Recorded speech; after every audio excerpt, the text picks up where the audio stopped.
our guest is Benton Hall. And those are the things I want to share with the kids. Right. That he adopts you as a father, a perfect father. Share the gospel clear and strong. Stand for, claim your heritage of truth. Welcome to Heritage of Truth. Today our guest is Benton Hall. Welcome. Thank you. Glad to be with you guys. Now you've been with Campus Crusade for Christ, which is now called Cru, for many years. Few. And you've worked with youth for how many years do you think you've worked with youth? Well, I worked with them for a year before I joined staff, so probably 44 years. 44 years. Kids, yeah. Wow. How did you come to work with youth? Well, I started walking with the Lord right after college, and just thought I wanted to teach Sunday school. So I went to my Episcopal church, and they already had some teachers, but they said, you can be the third one. So every third week I was on deck. So whatever I learned in my Bible studies during that week with Cru, I was being a volunteer with them. I would just regurgitate to those kids. At the end of the school year, in the Episcopal calendar, Sunday school's over also. I was kind of glad because they'd been sleeping through most of my stuff. And I get this phone call the first week after school, and one of the main leaders says, hey, we want you to lead us in a Bible study this summer. I was like, Munson, you slept through everything I did. He goes, we don't want to meet in the mornings. We want to meet at night. So my brother came home from Texas Tech, and he'd been become a Christian. And so we started a group with these guys. And so 17 of them come to Christ that summer. And then I'd been convinced to join Cru, not knowing they had a high school ministry at all. I just thought I'd be working with college kids. I was volunteering at TCU. And as we began the process of training, it exposed us to all the different pieces of Cru, the military ministry, athletic ministry, and then there was a high school division. And I just thought, that's what I'm supposed to do. I just knew. Years later, if you read Strength Finder 2.0 from the Gallup organization, some Christian men in the organization wrote this great book about help you discover your natural gifting, not your spiritual gifts, but just natural gifts. They've identified 34, and you read the book, take a test, and your top 5 pop out. And I looked at those top 5, and I'm like, the Lord has wired me perfectly for the craziness of starting with a whole new group every year. 9th graders, and being flexible, because if you're rigid, you'd never last in high school ministry. No. And then anyway, it was like, no wonder I'm working with kids. So, and the kids don't care how old you are; they just want to know, do you care about them? So at 67, my age is no barrier. I act 67, but I'm fun. The Lord's really blessed us. I've always done on-campus ministry, and then my wife and I run a team, and then we have national responsibility over different cities and different task forces and stuff. But we've always stayed involved with kids, so that's just what God is. That's the piece He gave me to do. Yeah. And you wrote about a lot of your ministry to the kids in your book, Tales from the Bike Path, enjoying the steady reveal of God's heart during 40 years with Cru. Yeah. So you must have some really interesting stories after 40 years with youth. Well, and the book has some of the stories from my ministry with kids, some are stories about my dad's World War II experience, my playing golf with my friends, walking my dog, witnessing the Persians in Starbucks, just a conglomeration. They're little 2-page stories. Each one ties into some aspect of God's heart. I wrote it for men. There are pictures. You wrote it for men? Yeah, though anybody would enjoy it, and then each story stands by itself, so there's no guilt. You can read 1 or 2 and put it down, and you don't have to worry about it. It's not like you didn't finish the book. There's no guilt. And I've got friends that are reading a chapter with their wives in the morning, and then they have their devotions, and they might read another chapter at night, because each one's a story. We learned years ago the power of story, especially with high school kids. You can't go in there and have an agenda of, I'm going to cover 2 or 3 points today. If you don't tie those points to a story, you'll lose them immediately. When Starbucks got popular and they built one in our neighborhood, and it was real trendy at the time for high school kids to be there. was an adult thing you could do that was safe, go to Starbucks and get a giant sugar drink. And so we were doing Bible studies there at night. Ours was all glassed in, so cars would just pull right up and the headlights would shine in the windows and you could see who was coming in and who was going. And one night we had 10 guys in there and I was telling a story and people were coming and going and I realized the kids were just laser focused on this story. And I was like, man, I'm never coming without a story again. And the Bible is full of stories. It's really a story book. But a true story book. Yeah, and then they love your stories and other people's stories. I bring in other guys that we worked with in the past to share. And stories make it work. So that's been a lot of our ministry, storytelling. And so I just wrote a book of stories. Mm-hmm. It seemed like the logical thing to do. So how have teens changed over the 40 years, and have they changed? Well, they've changed in sad ways. They're bright and intelligent and responsible, but because of the change in parenting and everybody, a lot of families, both people work, and so there's not sit-down meals. There's pizza late in front of a TV, and there's not an engagement with the adult community in your home like there used to be. So the kids have emotional deficits, and then more and more kids are from broken homes, which makes them hungry for God, but it also creates a barrier between them and seeing God as a father, because their father wasn't in the picture or wasn't a good father. And subconsciously, you can't help but put the face of your dad across the face of God. So if your dad beats you, then you think God's a harsh disciplinarian.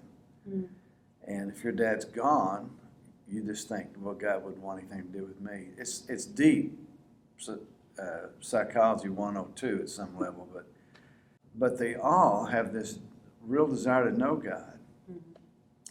So when we show up in their lives as the religious guy on campus or the Jesus guy or whatever the funny stuff, and they see that we engage them and want to hear their stories and ask questions. Question asking is huge. No one's asking them stuff like, how was your day? Does the coach have you in the position you want to play in? What position would you like to play? How's your injury? How's your family? Blah, blah, blah. Then you're going deep into their hearts because no one is listening to them. That's the emotional deficit they have. They haven't been listened to and engaged. Studies have shown that people that do mentoring, if you can just spend an hour a week with a kid, it makes a huge psychological change in the life of that kid. So we're at school as much as we can be, depending on the schools and the district and the permissions we get, and at their games and trying to be with them as much as possible, have them in our homes and meet their parents. We move our Bible studies around in homes as much as we can.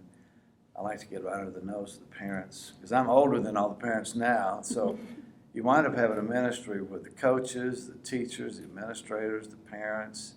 I'm in a Rotary Club. So I'm fully engaged in the adult world, which gives me the breadth I need to be engaged at the micro level at a campus and the credibility. Kids will say, what are you doing, Mr. Hall? I say, I'm not going to be at your game. I'm going to be playing golf with my buddies. They need to know that they're not my life. I have a life. And they need to know that men like spending time with other men. They need to see all those pieces together and that this is the normal Christian life. And but they're very open. The openness has not changed in the 40 years. Now, I've been in the Midwest a lot. I've done work in California some. Some places you have to start with, does God exist? But in North Texas, you're past that, and they would love to know He cares about them. And so as you begin to share that, there's a tremendous openness, and very few people, even though in actuality we all get angry at God because He doesn't do what we want Him to. Not many of us will admit it, but there's not a lot of anger in North Texas against God. That kids assume He exists and that He's good to some level, and so we have a good starting place. Is the listening one of the ways that you overcome their feeling that God can't be a good father because their fathers Sure. weren't good? Yeah, oh yeah, you So bet. listening is part Yeah. of that. And it bonds them. And listening and looking them in the eye, and giving them attention, touching them appropriately, like on the back of the elbow.